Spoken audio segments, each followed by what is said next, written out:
Hello guys, I hope you all are well. Guys, अभी हम करने वाले हैं क्वेश्चन नंबर 39। चैप्टर हमारा डिसोल्यूशन ऑफ फर्म। ठीक है।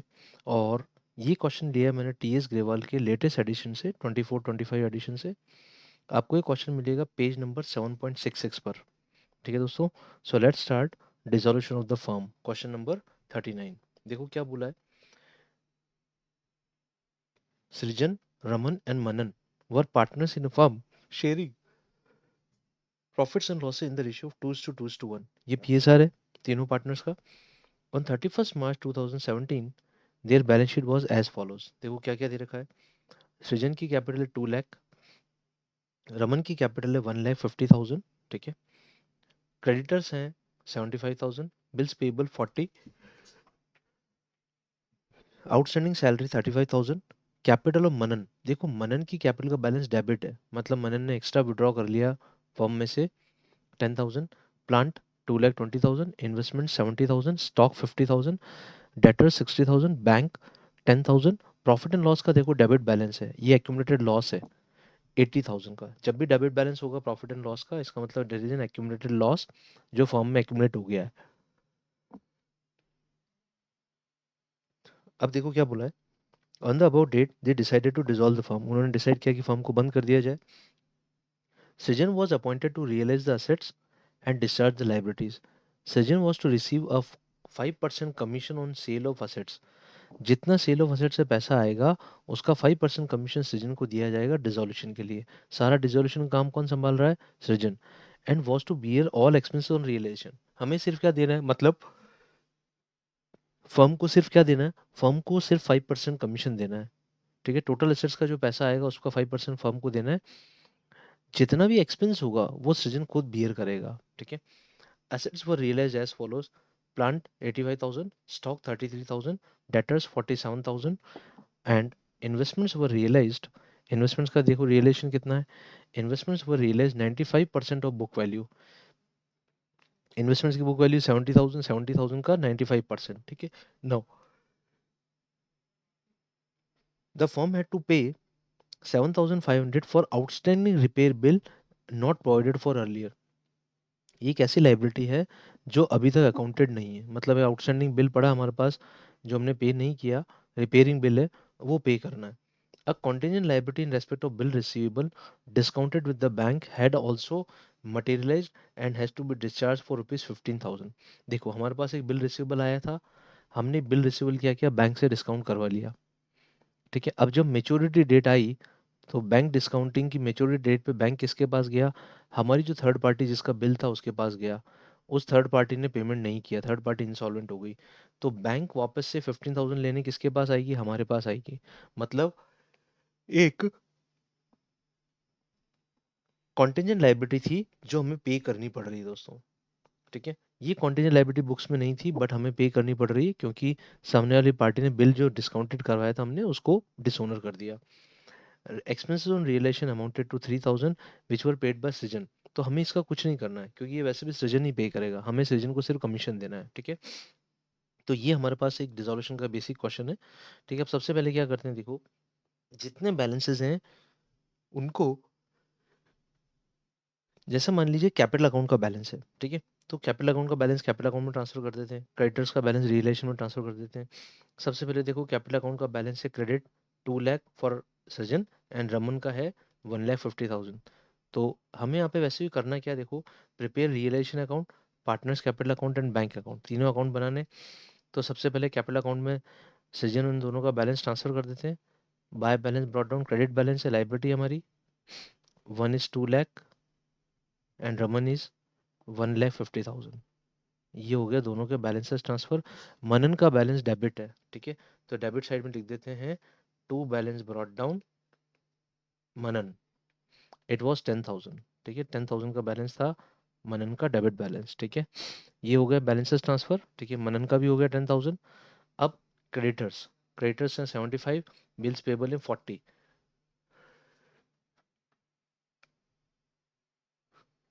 By creditors 75,000। ठीक है। इन सबको हमें रियलेशन अकाउंट में ट्रांसफर करना है। Then by bills payable is 40,000, bills payable account 40,000 हो जाएगा। अब हमें क्या करना है देखो, क्रेडिटर्स हो गए, बिल्स पेबल, आउटस्टैंडिंग सैलरी 35,000, ये भी लाइबिलिटी हमारी आउटस्टैंडिंग है। यहाँ पे लिखेंगे बाय आउटस्टैंडिंग सैलरी 35,000, ठीक है। ये हो गया एक और लाइबिलिटी हमने रिलेशन में ट्रांसफर करके जीरो कर दी। अब हमें सिर्फ पेमेंट करना है इनका। अभी हमने लाइबिलिटीज को रिलेशन में ट्रांसफर किया और जीरो कर दिया। देखो डिसोल्यूशन पे पूरी बैलेंस शीट को हमें जीरो करना है, तो जो जो आइटम्स रिलेशन में आएंगे उनको हम ट्रांसफर करते जाएंगे और जीरो कर देंगे, ठीक है। नेक्स्ट देखो, लाइबिलिटी साइड हो गई। अब असेट साइड में आ जाओ। प्लांट है 2,20,000, इन्वेस्टमेंट से 70,000, तो यहाँ पे लिखते हैं relation account debit to plant, ठीक है। वो है हमारा 70,000, सॉरी, प्लांट इज 2,20,000, ठीक है दोस्तों। और एक हमारे पास ऐसा है इन्वेस्टमेंट 70,000, स्टॉक 50,000, यहाँ पे लिखेंगे टू इन्वेस्टमेंट्स 70,000, ठीक है, ये भी हो गया। देन हमारे पास है to stock 50,000, realisation account debit to stock 50,000। जो जो असेट्स और लाइबिलिटीज हैं हमारे पास उनको रियलाइजेशन में ट्रांसफर करते जाएंगे। डेटर से 60 और बैंक बैलेंस को छोड़ देंगे, टू डेटर्स 60। देखो डेटर्स का बैलेंस भी ट्रांसफर कर दिया। अब देखो, अब हमारे पास बैंक का बैलेंस है 10, ये बैंक का बैलेंस बैंक अकाउंट में चला जाएगा और सारे ट्रांजेक्शन बैंक में सेटल होंगे। तो हम लोग क्या करेंगे, बैंक का बैलेंस कभी भी रियलाइजेशन में ट्रांसफर नहीं करेंगे। यहाँ पे हम बैंक अकाउंट में डाल देते हैं, बैंक का बैलेंस है हमारा 10,000, ठीक है दोस्तों। ये हो गया हमारा बैंक अकाउंट का बैलेंस, ठीक है। अब हमारे पास एक लास्ट बैंक बैलेंस बचा है, प्रॉफिट एंड लॉस अकाउंट का डेबिट बैलेंस बचा है 80,000 का। ये हमारा एक्यूमुलेटेड लॉस है, और एक्यूमुलेटेड लॉस को कौन ऑब्जर्व करेगा, पार्टनर्स। किस रेशियो में, इनके ओल्ड रेशियो में। इनका ओल्ड रेशियो क्या है, 2:2:1, ठीक है। तो 80,000 को हम 2:2:1 में डिवाइड कर देंगे और पार्टनर्स कैपिटल अकाउंट में ट्रांसफर कर देंगे। तो यहाँ पे लिखेंगे to profit and loss account 80,000 divide by 5, just hold, 80,000 divide by 5, 16,000 मतलब 32,000, then also 32,000, and then 2:1 is 16,000। ये हमने एक्यूमुलेटेड लॉस भी ट्रांसफर कर दिया पार्टनर्स की कैपिटल अकाउंट में। तो देखो बैलेंस शीट के सारे आइटम जीरो हो चुके हैं, सबको हमने ट्रांसफर कर दिया। अब रियलाइजेशन की बात करते हैं। सबसे पहले क्या देखा है, Srijan was appointed to realise the assets. अच्छा, असेट्स पे उसको 5% कमीशन देना है, पर पहले हम देखते हैं असेट्स का पैसा आया कितना, फिर 5% निकालेंगे। तो सबसे पहले असेट्स का पैसा है 85, 33, 47। यहाँ पे लिखेंगे बाय बैंक, ठीक है, बाय बैंक। सबसे पहला है हमारे पास प्लांट। प्लांट आया हमारे पास, प्लांट का पैसा आया है 85,000, it realised 85। Next is stock. Stock है 33,000, दिस इज स्टॉक 33,000। अब देखो डेटर्स 47,000, डेटर्स का बैलेंस है 47,000, ठीक है दोस्तों। अब है हमारे पास investments realise 95% of the book value. Investments की बुक वैल्यू है 70,000, तो 70,000 इंटू 95%, पैसा आया है 66,500, ठीक है। इन्वेस्टमेंट्स का अमाउंट आया है 66,500, 66,500 ये अमाउंट आया इन्वेस्टमेंट्स का। सारे एसेट्स रियलाइज हो गए। देखो नीचे लाइबिलिटीज हैं, ये एसेट्स हो गया, ये एसेट्स हो गया, सारे एसेट्स रियलाइज हो गए। इन सब की टोटल कर देते हैं सबसे पहले, ठीक है। तो it is 85,000, 85,000 plus 33,000 plus 47,000 plus 66,500, पैसा आ रहा है हमारे पास 2,31,500। This is the amount that is realise from the assets. सारा एसेट का पैसा आ गया 2,31,500। इसका 5% कमीशन हमें बोला है, Srijan was appointed to realise assets, 5% commission देना है, ठीक है। तो इंटू 5% कर देता हूँ, दैट इज 11,575, 11,575 ये कमीशन हमें किसे देना है, सृजन को। तो realisation account debit to Srijan's capital account, उसके कैपिटल अकाउंट में क्रेडिट कर देंगे हम लोग, to Srijan's capital account commission, यहाँ पे ब्रैकेट में लिख देते हैं कमीशन। हमें पता रहेगा हमने सृजन को पैसा क्यों दिया, दैट इज 11,575, ठीक है। और यहाँ के सृजन के कैपिटल में आके लिख देते हैं बाय रियलाइजेशन। ठीक है, रियलाइजेशन से पैसा क्यों आ रहा है, कमीशन का आ रहा है 11575। This is capital account, capital account में पोस्ट कर दिया कमीशन भी। ठीक है, तो पॉइंट नंबर फर्स्ट भी हो गया हमारा, पॉइंट नंबर सेकंड हो गया, इन्वेस्टमेंट्स हो गया। Now point number D. ठीक है, द फर्म हैड टू पे 7500 फॉर आउटस्टैंडिंग रिपेयर्स बिल। ठीक है, तो यहाँ पे लिख देते हैं टू बैंक। अब देखो पेमेंट्स की बात करते हैं। ठीक है, टू बैंक, फर्म ने पे किया है 7500 का आउटस्टैंडिंग बिल, तो यहाँ पे लिख देते हैं आउटस्टैंडिंग बिल 7500। ठीक है, फिर एक कॉन्टीजेंट लाइबिलिटी पे किया बिल डिस्काउंटिंग वाला। ठीक है, बिल डिस्काउंटिंग कॉन्टीजेंट लाइबिलिटी 15000, वो भी लिख देते हैं यहाँ पे कॉन्टीजेंट लाइबिलिटी 15000। ठीक है, ये हो गया। अब जो लाइबिलिटीज हैं, सारी लाइबिलिटीज चेक करो, देखो क्रेडिटर्स को पे करना है, बिल्स पेबल पे करना है, आउटस्टैंडिंग सैलरी पे करना है, तीनों को पे कर दो। क्वेश्चन में कुछ नहीं बोला, मतलब बाय डिफॉल्ट पे करो। अच्छा, अब इस बार जो हमारा 12th का सिलेबस में ये भी एक चेंज आया है कि अगर असेट्स की कोई रियलाइजेशन वैल्यू नहीं दे रखी, तो आप ये मानो कि जो असेट्स की बुक वैल्यू है वही उनकी रियलाइजेशन वैल्यू है। पिछले अटेम्प्ट तक क्या था दोस्तों, असेट्स की अगर रियलाइजेशन वैल्यू नहीं दे रखी तो हमें जीरो मानना है। बट इस अटेम्प्ट में कुछ चेंजेस आए और हमने ये माना है कि जो असेट्स की रियलाइजेशन वैल्यू नहीं दे रखी है तो उनकी बुक वैल्यू है उनकी रियलाइजेशन वैल्यू। तो देखो प्लांट की वैल्यू दे रखी है, यस देखो प्लांट की वैल्यू दे रखी है, इन्वेस्टमेंट्स की वैल्यू दे रखी है, स्टॉक की वैल्यू दे रखी है, डेटर्स की वैल्यू भी दे रखी है। इसका मतलब हमारे पास सारे एसेट्स की वैल्यू, रियलाइजेशन वैल्यू हमें दे रखी है। क्रेडिटर्स की देखते हैं, क्रेडिटर्स को हमें कितना पे करना है, हमें दिया नहीं है। ठीक है, कितना पे किया तो हम ये मानेंगे जो उनकी बुक वैल्यू है वही उनको पे किया, दैट इज 75000। ठीक है, फिर बिल्स पेबल की बात करते हैं, बिल्स पेबल को हमने कितना पे किया, सेम 40000। ठीक है, ये हो गया बिल्स पेबल का अमाउंट। अब हम बात करते हैं आउटस्टैंडिंग सैलरी की, आउटस्टैंडिंग सैलरी हमने पे करी है 35000। तो देखो टोटल जो पेमेंट किया वो आ जाएगा, it is 7500 plus 15000 plus 75,000 plus 40,000 plus 35,000. So it comes 172500, 172500, 1,72,500 हमने पे किया है। ठीक है, ये पेमेंट हो गया। तो देखो पेमेंट्स पे टिक कर दो। एक्सपेंसेस और relation amounted to 3000 were paid by Srijan, वैसे भी हमें पे नहीं करने थे, तो इसका कोई ट्रीटमेंट नहीं होगा, एज इट इज पड़ा रहेगा ये। ठीक है, तो यहाँ पे आके हमारा रियलाइजेशन अकाउंट कंप्लीट हो गया। अब हम एक काम करते हैं, रियलाइजेशन प्रॉफिट और लॉस निकाल लेते हैं। हमें आइडिया लग रहा है कि शायद, देखते हैं टोटल हम लगा लेते हैं। पहले हम लेफ्ट हैंड साइड की, डेबिट साइड की टोटल लगा लेते हैं।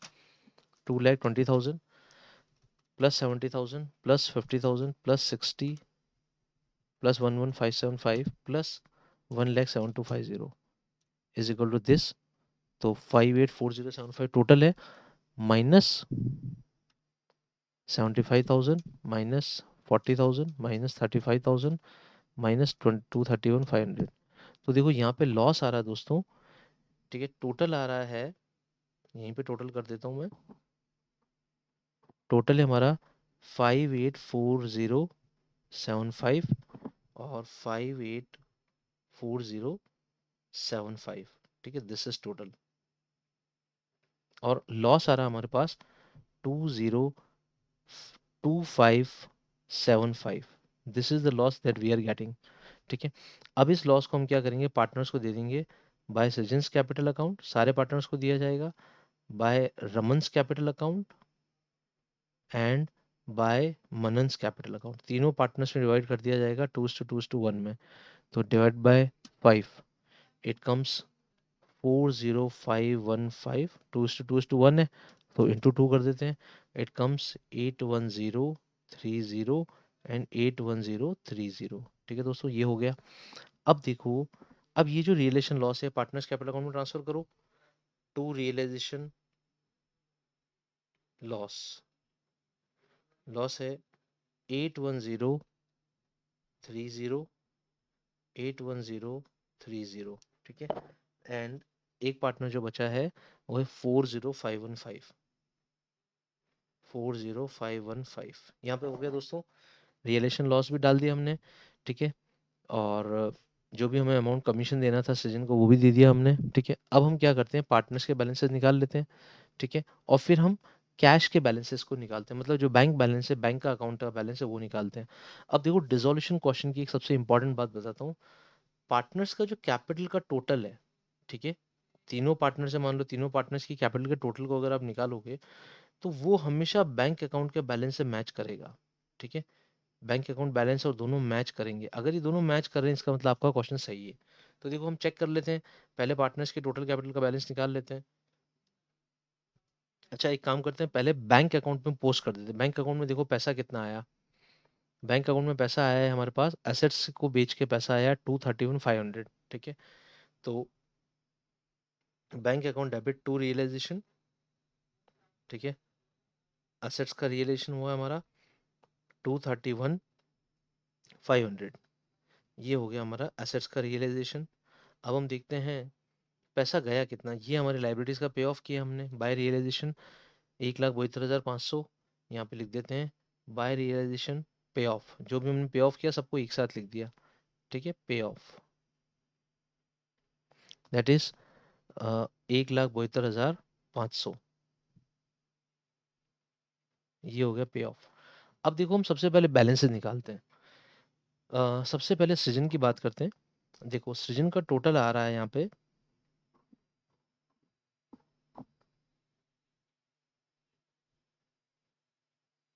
सृजन का टोटल है 2 लाख प्लस 11,575। और ऑब्वियसली हमें दिख रहा है क्रेडिट बैलेंस ज़्यादा है, तो यहाँ पे लिखेंगे 211,575। ठीक है, इधर भी लिख देंगे 211,575। ये हो गया माइनस 32,000 माइनस 81030। तो सृजन को हमें देना पड़ेगा 98,545। ठीक है, मैंने कैलकुलेट कर लिया है 98,545। ये हो गया। अब हम बात करते हैं रमन की। रमन का भी क्रेडिट बैलेंस ज़्यादा है देखो, 1,50,000। ठीक है, credit balance is more than debit balance. यहाँ पे लिखेंगे 1,50,000 less 32,000 less 81030 is equal to 36,970। ये बैलेंस है हमारा रमन का। इन दोनों को हमें पैसा देना है। अब मनन की बात करते हैं, तो मनन का डेबिट बैलेंस है, मतलब हमें मनन से पैसा लेना है। तो 40515 हमें मनन से लेना है 661,515। 661 सॉरी 66515 66515। ये पैसा हमें मनन देगा 66515। यहाँ पे लिखेंगे बाय बैंक। ठीक है दोस्तों, यहाँ लिख देंगे हम लोग बाय बैंक अकाउंट। ये मनन पैसा ला रहा है और बैंक अकाउंट में लिखेंगे टू मनन्स कैपिटल, टू मनन्स कैपिटल। ठीक है, दैट इज 66515। अब देखो बैंक अकाउंट का टोटल लगाते हैं। ठीक है, तो 665 sorry 10,000 plus 2,31,500 plus 66515 is equal to 308015। ठीक है, यहाँ पे भी आ जाएगा 308015 माइनस 1,72,500। ये हो रहा है 13,515। ये जो बैलेंस आया ना दोस्तों बैंक का, ये बैंक का बैलेंस। देखो मनन से तो पैसा मंगाया हमने, ये तो कैश आया मनन का। अब ये जो पैसा आया ये हमें दोनों पार्टनर्स को देना है। तो देखो ये जो दोनों पार्टनर्स का कैपिटल टोटल है बचा हुआ, मनन का तो अलग हो गया क्योंकि मनन से तो हम और उल्टा पैसा मांगते हैं। ठीक है, ये जो टोटल होगा 98,545 प्लस 36,970, ये टोटल आ रहा है हमारा देखो 13,5,515। ये बैंक के टोटल से मैच कर रहा है, ये बैंक का टोटल है। ठीक है, तो यहाँ पे तो लिख देंगे दोनों पार्टनर्स के लिए to cash, partners capital account debit to cash account. ये हमने दोनों पार्टनर्स को कैश पे कर दिया। ठीक है, और यहाँ पे लिखेंगे बाय सृजन्स कैपिटल अकाउंट। ठीक है, and bye Raman's capital account. ठीक है, इन दोनों को पैसा दे दिया हमने। कितना कितना देखो 98,545, 98,545। ये तो हमने दिया सृजन को 98,545 और रमन को दिया हमने 36,970। तो देखो इन दोनों का कैपिटल बैलेंस, ठीक है टोटल, और हमारा बैंक का बैलेंस, ये दोनों बराबर आ गए, दोनों सेम मैच कर गए। इसका मतलब हमारा क्वेश्चन एकदम परफेक्ट है, हमने सही तरीके से किया है। सो आई होप कि आपको अच्छे से समझ में आ गया होगा बच्चों। आप लोग प्रैक्टिस करें, बहुत अच्छा क्वेश्चन है, इस तरीके के क्वेश्चन एग्जाम में पूछे जाते हैं, you have to practise well. ठीक है दोस्तों, हम मिलेंगे नेक्स्ट डिसोल्यूशन क्वेश्चंस में। Thank you very much, good bye.